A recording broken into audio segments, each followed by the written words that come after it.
that we may serve him in holiness and justice in his presence all the days of our life. We echo this blessing of Zechariah Benedictus every morn, and we live serving a presence. And in our Catholic faith, that presence is concrete. We have him before us. We serve Majesty. I remember how this progressively dawned on me, that there was a huge difference between orientating one's life to serving in preaching only as a Protestant and serving Divine Majesty physically in a real presence, to be honoured and protected. And that a Catholic priest had something which a Protestant minister didn't. He had access unto glory and to power that was of a different order, which set him apart. The people of God need to be aware of that.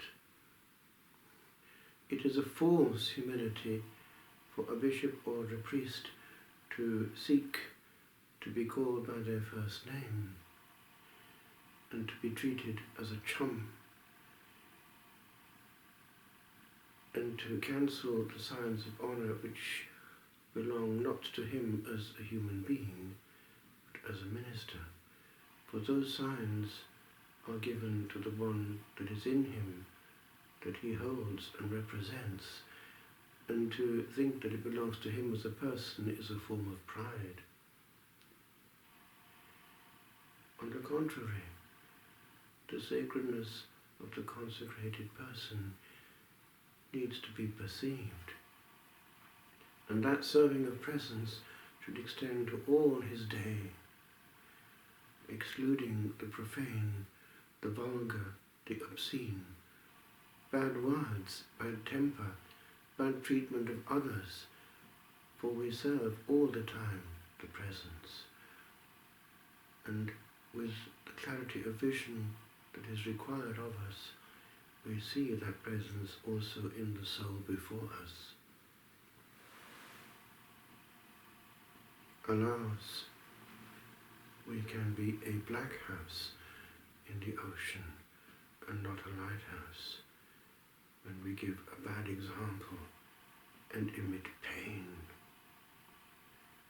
The attraction of the gospel is spontaneous.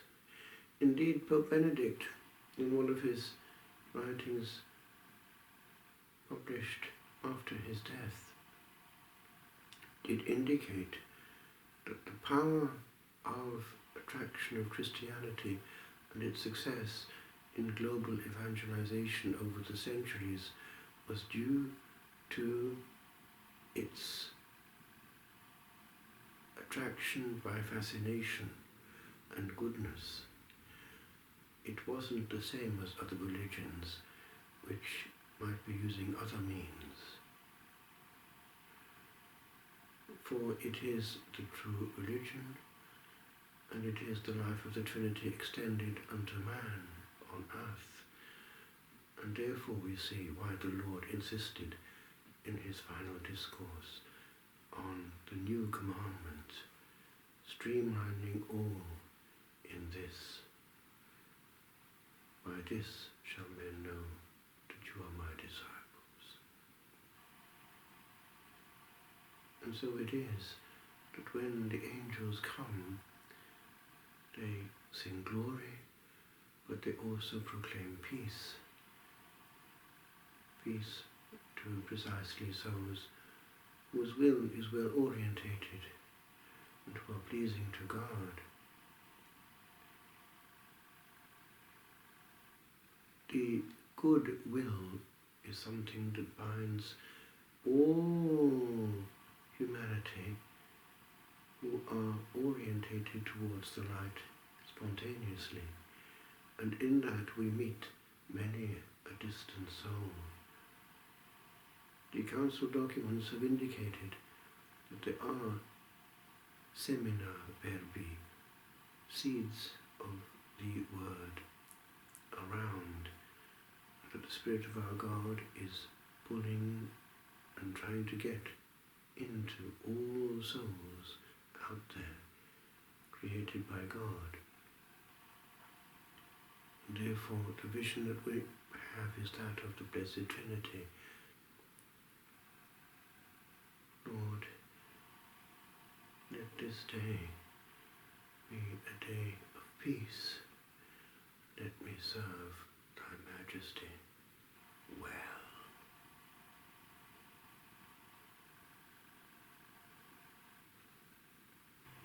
Ave verum corpus natum de Maria Virgine, vere passum immolatum in cruce pro homine, cuius latus perforatum fluxit aqua et sanguine, est nobis pregustam